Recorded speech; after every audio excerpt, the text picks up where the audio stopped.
Okay, hi there. So we're going to do an unboxing as normal, which you've probably guessed right now what it is, but I'm going to do something slightly different. So I'm lucky enough to have gotten hold of AIRFIX's brand new 1/48th SEPECAT Jaguar. However, in my stash, I also have the model kit that most people had built when trying to build an Operation Granby Desert Storm Jaguar, which is the Kitty Hawk kit. Now, realistically, I'm probably not going to keep both. I'm going to keep one and then sell the other. So obviously, I had a good look through both of them and then decide which one I'm keeping. So what I'm going to do is I'm going to do a box unboxing of the Kitty Hawk Jaguar. I'm going to do an unboxing of the AIRFIX Jaguar, and then I'm going to do a third video which is basically my thoughts on the both and what I'm going to do going ahead myself. That way you can watch all of them and effectively you can make up your own mind which way you would prefer to go when building a Desert Storm Jaguar. So first up, I'm going to go with the newbie. So this is AIRFIX's brand new 1/48 SEPECAT Jaguar GR1 GR1A. Fantastic artwork on the front, which I think is Adrian Tooby's work again. It is kit number A11010. 1/48, massive box. I don't know what's in there, but still. More artwork on the other edge. We do, of course, have the usual blurb going through what SEPECAT Jaguar is. Again, it is AIRFIX, so they give you a nice size idea of how big it's going to be when it's completed. So 348mm in length and 181 wide. We have various markings. So we've got 54 Squadron in 1974 with the pointy nose. We've got 6 Squadron can openers in cultural in 1990-94 with the laser designated nose. We've got Operation Granby Desert Storm in 1990-91, and then we have another one from 76 from number 11 Squadron, again with the laser designated nose. Paint callouts course in Humbrol and skill number 4, so this should be quite something. Again, as always, completely unopened, so let's check it all out. Let's see here if I can get this open without slashing it to pieces.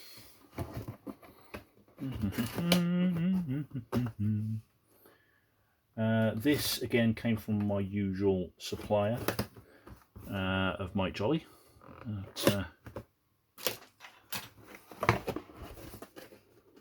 up in the earth. Always looks after me, my plastic crack addiction. So what have we got here? Already we have multiple bags for an AIRFIX kit. 1, 2, so not really. Oh, 3. Okay. You're learning. These are some massive sprues. They're just sort of dropping from the weight. We'll put those over there for now.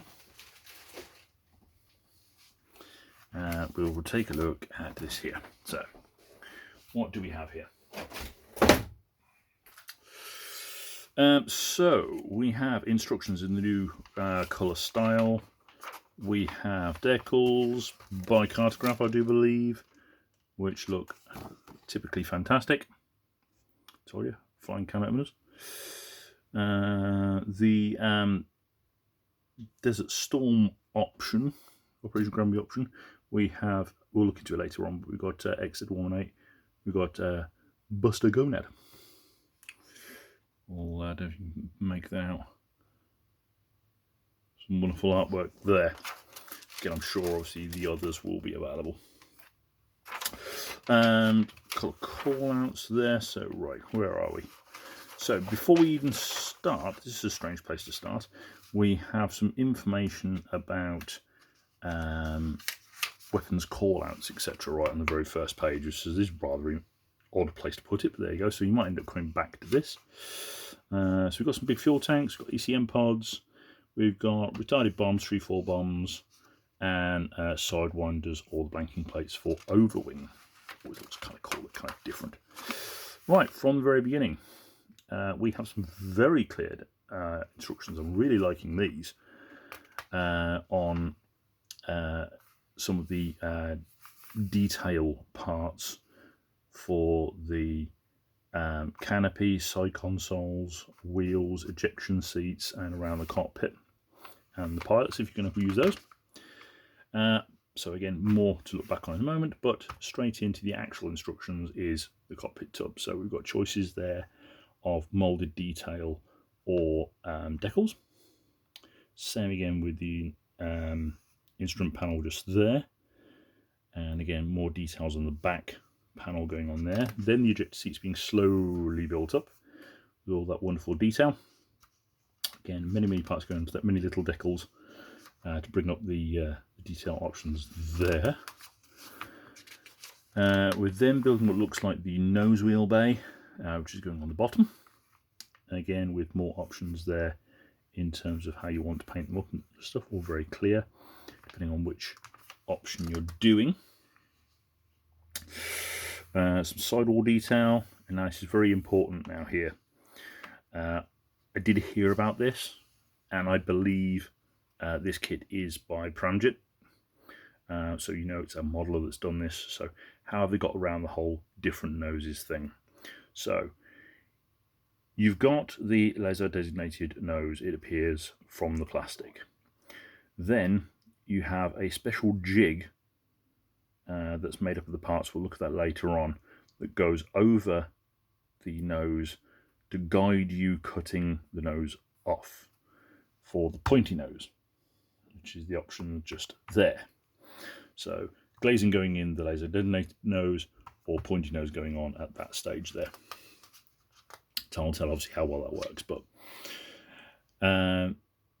cockpit parts are being sealed within the nose section.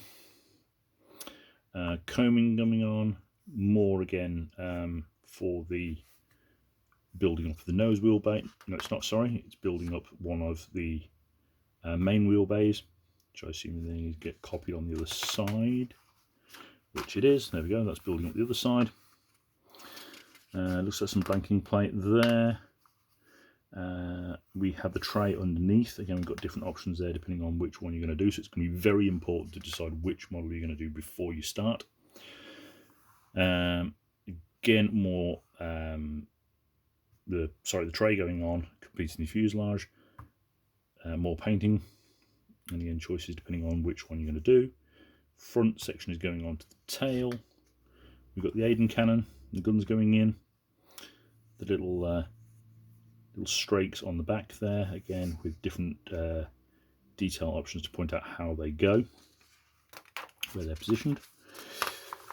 We have them building up the air intakes, and again to make sure that they're all nice and square, we have another jig, definitely Pramjet, there's no way this was someone else, helping us to make sure they're all nice and square. So don't glue it to the jig. The jig is there only to help you build up everything nice and square. Going into place, again you can see where they are because that's where the red is.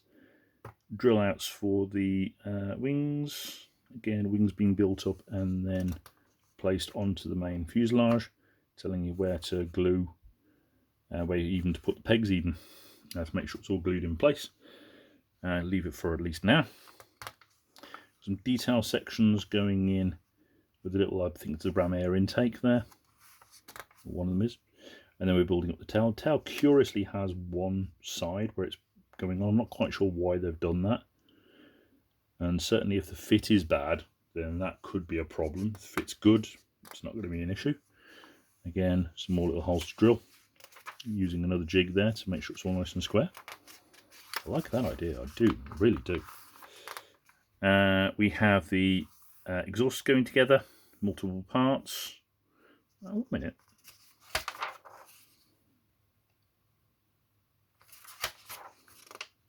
Yeah, so it looks like we don't have any intake trunking whatsoever. On the real thing, I know that you basically can't see much, to be fair, much more than about a foot further down. But there is no provision whatsoever for intake trunking whatsoever if you do like that kind of thing. I've just realised that. And then we were putting the back on, obviously they've got the burner sections blocking that off, mostly blocking that off. So yeah, we haven't got any air intake trunking at all, but again, how much can you see on a Jaguar? Not too sure. Very little. Horizontal stabilizers going on, and then we're into some of the smaller details and the loadout. So putting some of the pylons on, top and bottom, then going into the wings again, adding all the flaps and stabilizers and bits and bobs. There into the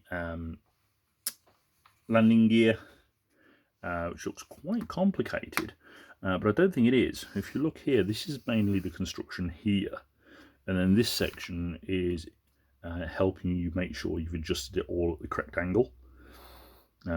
So again, it is actually really helpful there. Make sure you've all got everything all nice and straight. Same again then with adding it to the main fuselage, and then of course the nose wheel the same. Looks like we've got weight on wheels, so we'll look at those later. We have doors going on and more detail, and mud flaps and stuff. We've got the air brakes going on, doors on the front.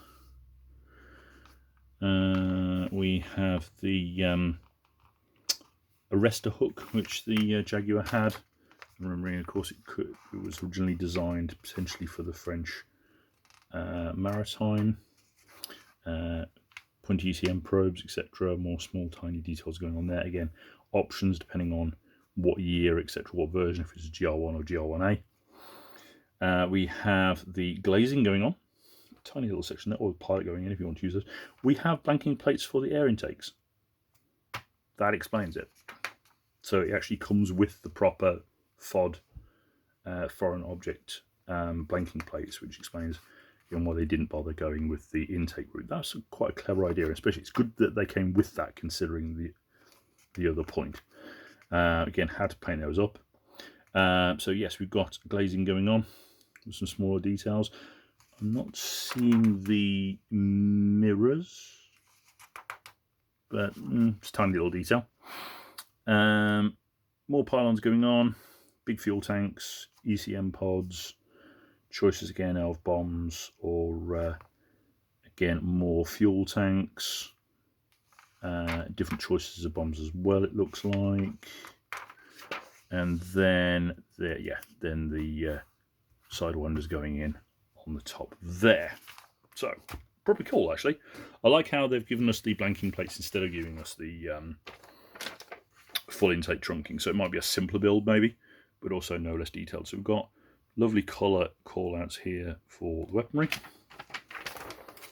and I'm assuming this is one each, or we're doubling up. Yeah, okay, so we've got the Desert Storm SEPECAT Jaguar there from 1991, which is busted gonad.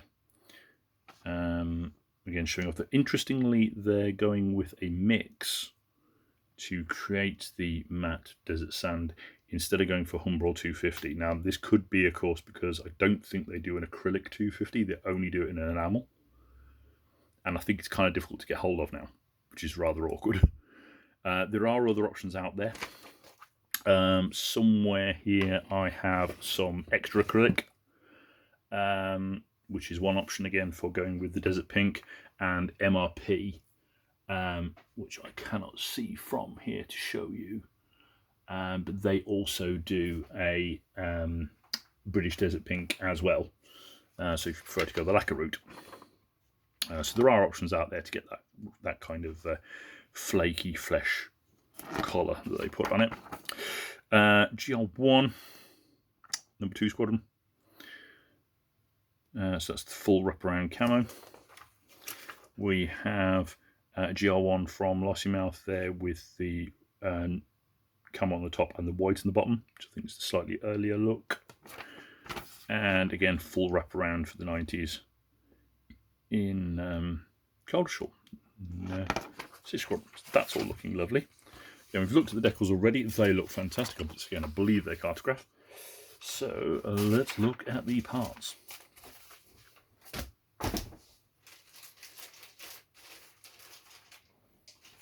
So again, we've got quite a large, kind of flexible bag here, which is slightly concerning. Hope that doesn't mean the rubbery plastic, but we shall take a look. So I'll put that there. We have the clear parts separately bagged, so we'll look at those in a moment. Right, what do we have? So we have, no, this feels pretty tough actually. We do the test. Feels pretty good. We have a fuselage side here, where we have some lovely detail down the back end there. Very restrained. Nice detail. We've got some others again running down the side there, wrapping right the way around to detail across the top. The camera can pick that up. And some more around where the cannons will be. So it looks like slip mold. On the inside again, you're not really going to see anything on something like this, but it does look like it's all been burred out the way where you have objective pins off of the parts, so we love that. We have the other side, which is basically identical. A1 and A2. We then have this large piece here, which is the wings. Which again, we have some remarkable detail on there. This is looking nice. More of this, AIRFIX, please. We have that tail insert with some flash on, which doesn't bode well. Again, tail just there with some nice detail on there, very restrained with some little rivets and stuff on there. We have one of the underside wings, which again has some nice rivet detail on there.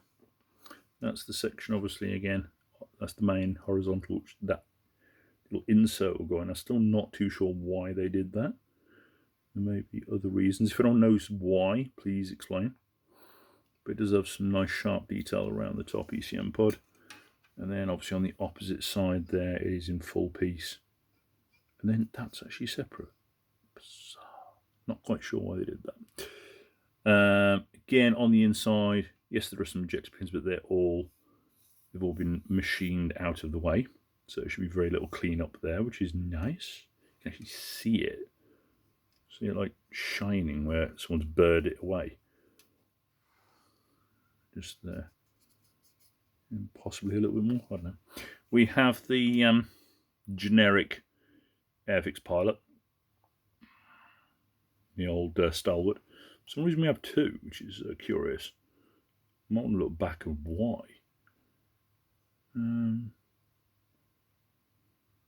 I can't instantly tell a difference. I'm assuming again this is different loadout for different times. So one of these guys is the 90s guy, and the other guy is the 70s guy. But again, I can't really tell much of a difference between those two. Again, maybe some Jaguar jockeys can explain to me why that is. Right, clear parts. Whilst we are here. I'm not expecting these to be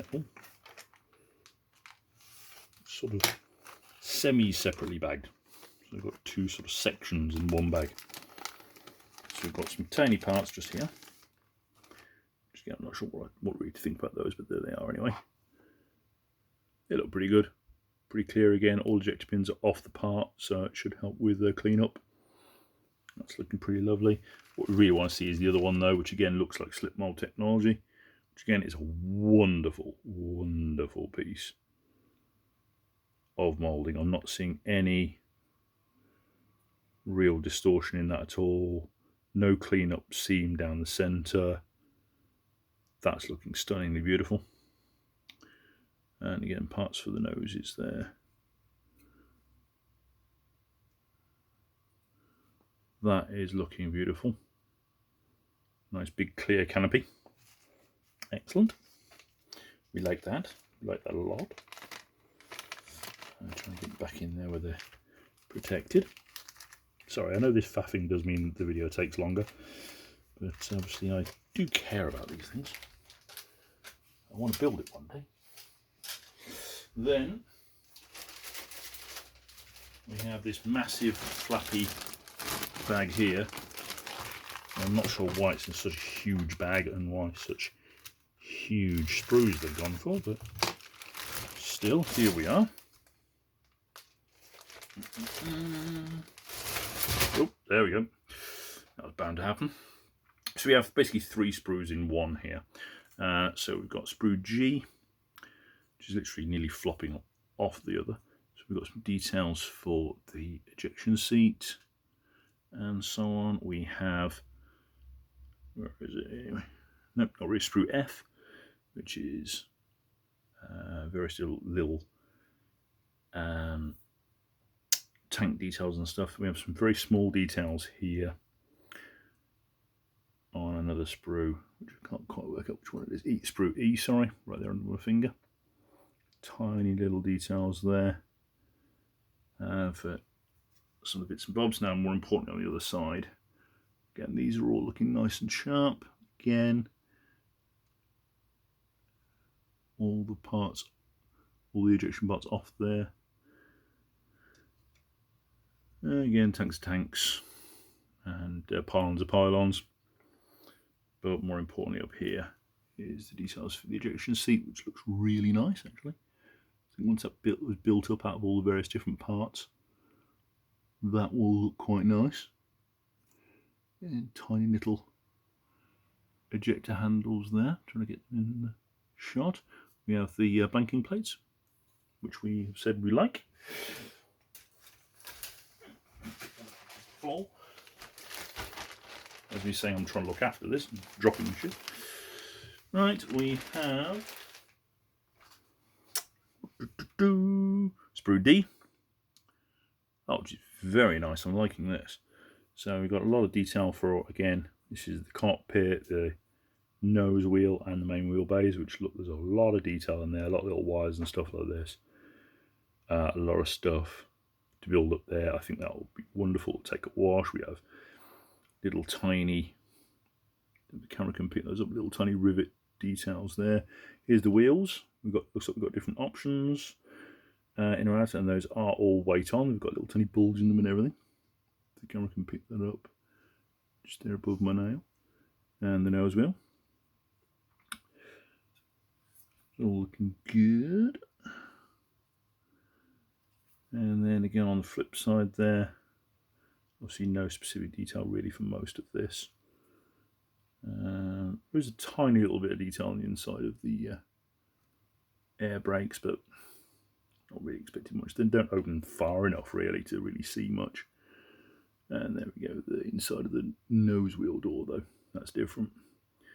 That's got some nice detail on, so liking all of that.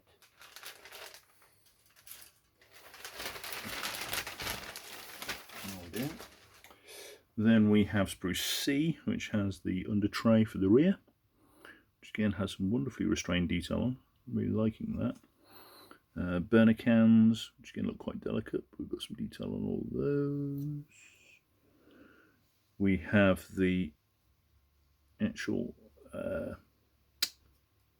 exhausts themselves, and we've got some detail on the intakes just there.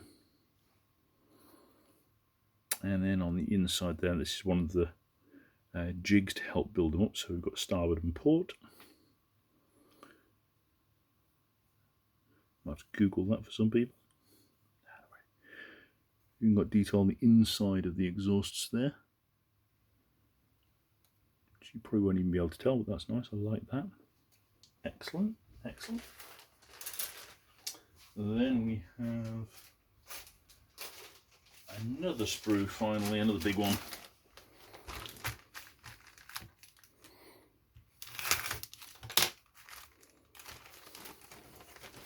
So again, the sheer size of the sprue, it's just sort of flexing in my hands, but it is all there. So what do we have here? Most importantly, we have some wonderful detail there on the instrument panel, on the rear panel, and of course there's not much really in there because there's all inserts and stuff to go in there, but that's the cockpit tub there. We have the jigs here for altering the nose. Combing again, I've got some detail, not a lot, but some. That's the alternate nose, pointy pointy. We've got the different probes for the front. We've got ECM pods again, which have some nice restrained detail on. And most importantly, we have the actual nose sections themselves. So here we go, this is what you'll really be looking at. Again, obviously this section here goes into the rear. So we're looking at all the detail on here. So some nice detail with the guns there.